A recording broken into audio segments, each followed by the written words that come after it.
Good afternoon everyone. आज मैं आपको एक बहुत ही इंपॉर्टेंट टॉपिक के बारे में बताने वाला हूं जो कि है जी मेंस 2017। देखिए, इस टॉपिक की जानकारी बहुत हमें नेट पे मिल रही है और जानकारी प्राप्त करने के लिए मैं सागर में कम से कम 10 नेट कैफे पे गया हूं और वहां कम से कम 6 से 7 लोगों ने मुझे ये बताया कि सर मैंने कभी तो कोई फॉर्म ही नहीं भरा है जी मेंस का, तो मैं आपको जानकारी कैसे दे दूं। तो मुझे लगा देखिए भाई जी मेंस की जो फॉर्म भरना है वो तो 1 दिसंबर से स्टार्ट हो चुके हैं और लास्ट तारीख उसकी 3 जनवरी है। इसके बाद भी अगर काफी लोग फॉर्म नहीं भर रहे हैं, मतलब उनके पास जानकारी की ये कमी मैं आज आपकी दूर करने वाला हूं इस हमारे प्रेजेंटेशन में। तो चलिए स्टार्ट करते हैं। देखिए, सबसे पहला जो क्वेश्चन स्टूडेंट के मन में आता है वो आता है कि जी मेंस का एग्जाम हम क्यों दें। तो मैं आपको बता दूं कि 12th के बाद जिस भी रिस्पेक्टेड कॉलेज में आप एडमिशन लेना चाहते हैं वो अपने कॉलेज में एंट्रेंस के लिए एग्जाम कराते हैं। अब चूंकि इंजीनियरिंग के कॉलेज इतने सारे हैं इसलिए वो सारे एक ज्वाइंट एंट्रेंस एग्जाम कराते हैं जिसे हम जी मेंस कहते हैं। तो अब अगर आप पूरे ऑल ओवर इंडिया के किसी भी कॉलेज में इंजीनियरिंग के लिए एडमिशन लेना चाहते हैं तो आपको जी मेंस का एग्जाम देना होगा। अब चाहे वो आरजीपीवी से संबद्ध कोई कॉलेज हो, चाहे एनआईटी हो या ट्रिपल आईटी हो, सभी कॉलेजों के लिए आपको जी मेंस का एग्जाम देना पड़ेगा और फिर इसकी रैंक के आधार पर आपको मनपसंद कॉलेज मिलेगा। इसके अलावा अगर आपको आईआईटी का कॉलेज भी चाहिए तो भी आपको जी मेंस देना पड़ेगा, उसमें क्वालिफाई करना पड़ेगा। उसके बाद अगर आप क्वालिफाई कर जाते हैं तो आप जी एडवांस का एग्जाम देंगे और जी एडवांस का एग्जाम क्वालिफाई करने के बाद आप आईआईटी कॉलेज में एडमिशन ले सकते हैं। देखिए, जी मेंस में 2 पेपर होते हैं। जिनको बीई या बीटेक करना है उनको पेपर 1 देना होता है और जिनको बी आर्किटेक्चर या बी प्लानिंग करना है उनको पेपर 2 देना पड़ता है। अब अगर आप डिसाइडेड नहीं है क्या करना है तो आप दोनों पेपर भी दे सकते हैं। इन दोनों पेपर के बारे में एक खास बात ध्यान रखनी है कि जो पेपर 1 है बीई और बीटेक के लिए वो ऑनलाइन मोड में भी हो सकता है और ऑफलाइन मोड में भी हो सकता है, आप अपनी चॉइस से भर सकते हैं। लेकिन पेपर 2 जो है वो केवल ऑफलाइन मोड में होगा।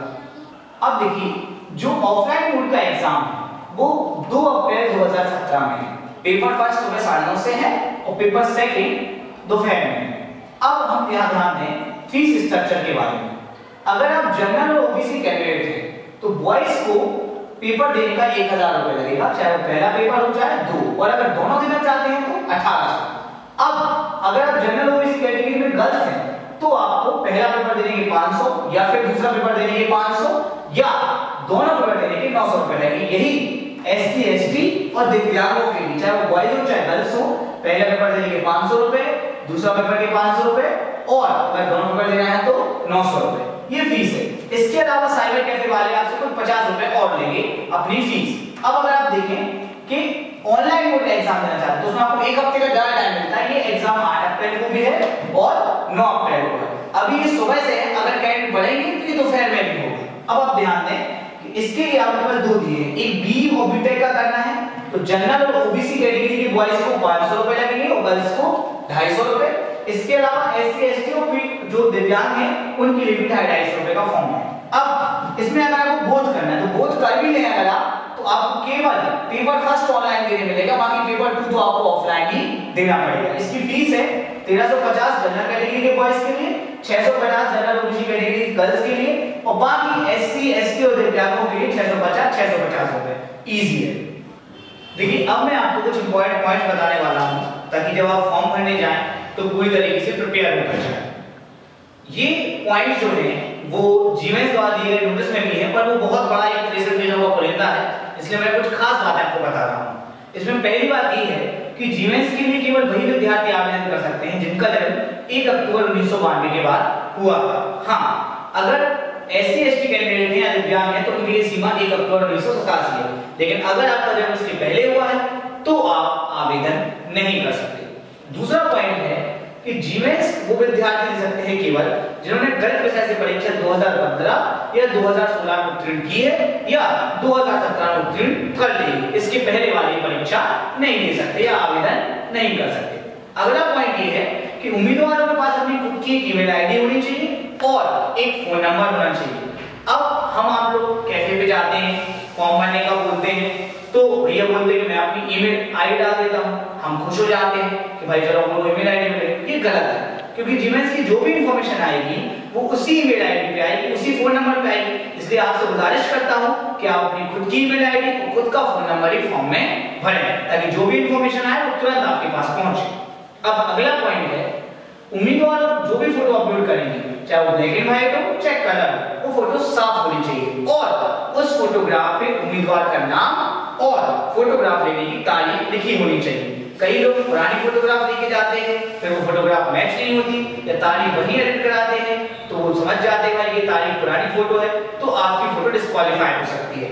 अब हम आ जाए अगले पॉइंट पे जो महत्वपूर्ण है कि उम्मीदवारों को सलाह दी जाती है कि अपलोड की जाने वाली फोटो की 7 से 8 कॉपी आप अपने पास रखें, ताकि जब आगे काउंसलिंग होगी, कॉलेज में एडमिशन होगा, एक एडवांस का फॉर्म भरा जाएगा, तो उन सब में आपको सेम फोटो लगानी पड़ेगी और कोई प्रॉब्लम ना आए, इसलिए आप नई फोटो खिंचवाएं और उसकी 7-8 कॉपी अपने पास रखें। अब अगला पॉइंट पे आ जाए हम, ये है कि ये फोटो स्पष्ट होनी चाहिए। अगर फोटो अस्पष्ट है और अस्वीकार कर दी जाती है तो उसमें आपकी गलती मानी जाएगी।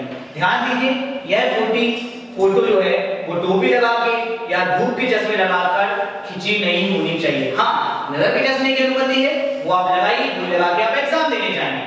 अब हम आगे आ जाएं, नेक्स्ट पॉइंट ये है कि फॉर्म भरने के लिए आप 10वीं की अंकसूची लेके जाएं, ताकि जो भी आपकी रिक्वायरमेंट है वो 10वीं की अंकसूची से ही भरी जाए और कोई गलती ना हो। अब इसके बाद फॉर्म भरने के लिए आपको अपना आधार कार्ड नंबर भी देना पड़ेगा, ये बहुत ही कंपलसरी है। और ये भी ध्यान रखें कि आधार कार्ड नंबर में जो आपकी इंफॉर्मेशन है वो आपकी द्वारा भरी गई इंफॉर्मेशन से मैच होनी चाहिए। तो अगर आधार कार्ड में गलती है तो उसे अभी सही करवा लें।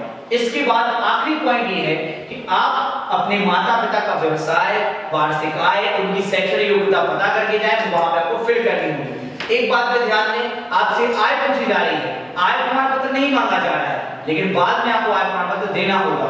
आपसे जाति पूछी जा रही है, पर जाति प्रमाण पत्र नहीं मांगा जा रहा है, पर एडमिशन के समय आपको जाति प्रमाण पत्र देना होगा। तो जो भी जानकारी भरे वो सही भरे। Thank you. चलिए अब हम पेपर 1 की पैटर्न के बारे में समझ लेते हैं। पेपर 1 में टोटल 90 क्वेश्चंस आते हैं, जिसमें से 30 फिजिक्स के होते हैं, 30 केमिस्ट्री के होते हैं और 30 मैथ्स के होते हैं। हर क्वेश्चन 4 मार्क्स का होता है, मान टोटल 360 मार्क्स का पेपर आपका होगा।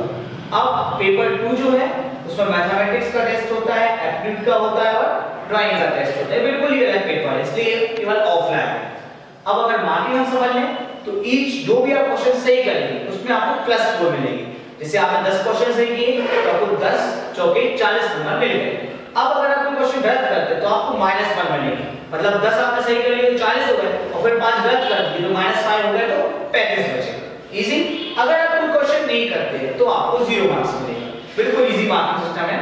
और अब जो एक सबसे बड़ा इंपॉर्टेंट क्वेश्चन जो है जो विद्यार्थी मुझसे पूछते हैं कि सर ऑनलाइन टेस्ट दूं कि ऑफलाइन टेस्ट दूं, तो देखिए ऑनलाइन और ऑफलाइन के अपने अपने मेरिट्स एंड डीमेरिट्स है जो मैं आपको समझा रहा हूं, फिर डिसाइड आपको करना है। तो पहले थोड़ा समझ लें कि ऑफलाइन टेस्ट माने पेन और पेपर से जो आपने बबल्स भरे होंगे, एबीसीडी बबल्स भरते हैं, और ऑनलाइन टेस्ट कंप्यूटर में जिन्होंने दिया होगा उनको पता होगा। अब थोड़ा कंपैरिजन करें। देखिए ऑफलाइन टेस्ट है 2 अप्रैल को और ऑनलाइन टेस्ट है 8 और 9 अप्रैल को। तो ऑनलाइन टेस्ट में आपको 1 हफ्ते ज्यादा टाइम मिल रहा है प्रिपरेशन के लिए। अब देखिए ऑफलाइन टेस्ट है वो आप यूज्ड टू, मतलब वो आपने किया हुआ है, कई बार किया हुआ है, बबल्स भरने वाले टेस्ट दिए होंगे, शायद ऑनलाइन टेस्ट आपने ना किया हो इसलिए आपको नॉट यूज्ड टू है। अब देखिए ऑफलाइन टेस्ट की फीस निश्चित ही ज्यादा है क्योंकि फीस देखिए, और ऑनलाइन टेस्ट की फीस कम है, पर इतना कोई ध्यान नहीं देता फीस के बारे में। अगली बात है ऑफलाइन टेस्ट में आपने जिस लैंग्वेज में अप्लाई किया उसी का पेपर आ जाएगा, लेकिन ऑनलाइन टेस्ट में आप बीच में लैंग्वेज कर सकते हैं। आमतौर पर पेपर हिंदी इंग्लिश में होता है, लेकिन ऑनलाइन टेस्ट में आप हिंदी इंग्लिश के अलावा गुजराती में उसको तुरंत चेंज कर सकते हैं। ये कोई बड़ा पॉइंट नहीं है। अब सबसे बड़ा पॉइंट है कि ऑफलाइन पेपर में आप पूरा पेपर एक बार में देख सकते हैं कि भाई कौन सा क्वेश्चन बन रहा है, कौन सा क्वेश्चन नहीं बन रहा है, कौन सा क्वेश्चन पहले करें, कौन सा क्वेश्चन बाद में करें। कई बार ऐसा होता है कि ऑनलाइन टेस्ट में एक बार में एक क्वेश्चन आ रहा है, हम 10-15 क्वेश्चन देखे, हम पे एक भी नहीं बन रहा तो हमने वो क्वेश्चन ही छोड़ दिया, पता चला वहां पीछे क्वेश्चन बहुत इजी थे। तो ये ऑनलाइन टेस्ट का बहुत बड़ा डिमेरिट है कि एक बार में आपके पास एक ही क्वेश्चन आता है तो आप पूरा पेपर एक बार में एनालाइज नहीं कर सकते, लेकिन ऑफलाइन में आप कर सकते हैं। ये ऑफलाइन का बड़ा हुआ है। अगला ये कि ऑफलाइन मोड में आपको बबल फिल करने हैं, तो बबल फिल करने में टाइम तो भाई लगेगा, निश्चित ही ऑनलाइन को क्लिक करना है तो बबल फिल करने में टाइम लगता है। प्लस एक बहुत बड़ी दिक्कत ये होती है कि अगर बबल थोड़ा गलत फिल हो गया या बाहर निकल गया या कम रह गया तो आपको वो गलत माना जाएगा। अब अगर वो गलत माना जाएगा तो आपको +4 तो मिलेगी नहीं और -1 और हो जाएगी, ये बड़ा डिमेरिट है। और लेकिन इसमें तो क्लिक करना है, ऐसी कोई लिमिट ही नहीं है।